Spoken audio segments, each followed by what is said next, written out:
With iOS 7 and changes to Android, Siri and Google Now have grown up a little bit. So it's time to put them head-to-head in a live battle. We'll keep an eye out for speed, usefulness, and accuracy. First, I'll ask these guys questions I know they can handle. It's not if they can complete the tasks, but how they do it. We'll go from easy to difficult. Ready? What's the weather like in San Francisco? So they can both answer that question, no problem, although Siri thinks it's a little bit colder than Google Now does. What time is it in New York? They're both pretty quick. Where's the nearest gas station? Aha, so we already have our Google Maps. Siri's still thinking. And we have 15 results. I do like how there's a map interface here on Google Now. Call Chris Parker. Google Now will automatically start calling, and because I have two phone numbers for that contact in my iPhone, I have to choose it first. Let's turn up the difficulty a little bit. New appointment at 12 p.m. tomorrow. Lunch with Chris Parker.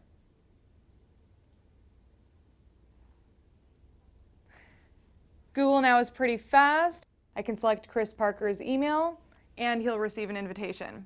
Pretty neat. Here's a feature I really love. New note, remember the milk. So on Google Now, I hit Save Note, and I have a couple options. I can save it to Gmail or to Google Keep. In this case, I'll go with Google Keep. And then, of course, on Siri, the note gets saved to your Notes app. These virtual assistants also let you access content on your device. So, play Rolling in the Deep.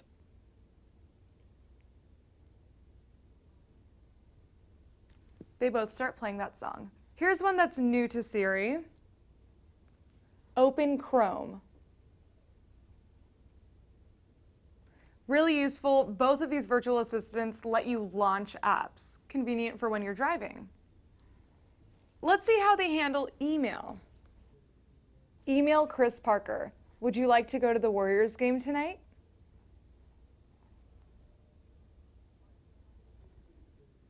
Once you ask that question, the processes here are a little bit different, but the point is they both got it. The email will go to Chris. Here's a handy feature. Remind me to check the mail in 3 hours. So here on Android, those reminders get saved to the Google Now interface, whereas with Siri, the reminders get saved to the Reminders app. Either way, you should receive a push notification reminding you. Here's one I use all the time. Navigate me to Chronicle books in San Francisco. So we'll choose the right ones from the list. Of course, on Android, Google Maps launches, whereas on iOS, it launches Apple Maps. Now, if you normally use Google Maps, there isn't a way to change that default setting. So those aren't all the questions that these virtual assistants can handle, but now we have a taste of what they can answer and how well they answer it. Now, let's take a look at the things that only Siri can do. For example, enable Bluetooth. You can enable any top-level settings using Siri. Again, really convenient for when you're in the car. Do I have any emails from Chris Parker? So you can find out if your boss has sent you any emails. Twitter integration is also new with Siri. What's CBS News saying?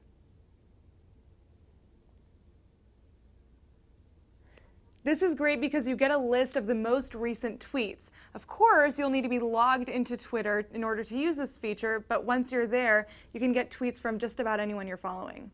You can also interact with your social networks. Post to Facebook. Today is a beautiful day. Again, you'll have to be connected to your Facebook account, and you can't control the privacy settings from Siri, but if you need to post a quick message, you can do it right here. Make a reservation at 00 Pizzeria in San Francisco.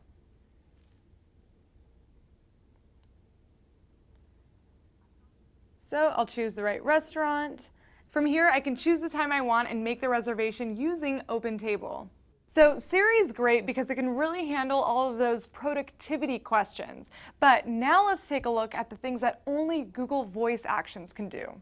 For example, I'll play some music, then ask Google, what's this song?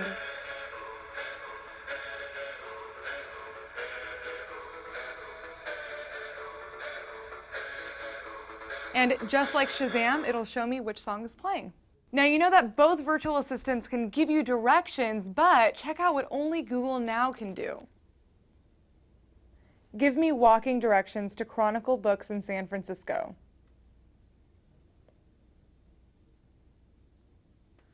Select the store, and I'll get directions on foot. Or how about this? YouTube cute panda sneeze. I get YouTube search results, pick one, and just like that, YouTube launches. And finally, United 465. So I get my flight status in the form of this card, plus the next time I launch Google Now, it'll show up right here. In many ways, Siri still has a leg up on productivity, but if you compare it to the entire package that Google Now offers, Google Now is much more convenient. So you can't get Siri on Android, but if you want to give Google Now a try, you can get it through the Google Search app on iOS. Of course, these virtual assistants are always being updated, so expect some of the results to change. And when they do, we'll bring them back for another comparison. For CNET.com, I'm Sharon Vaknin.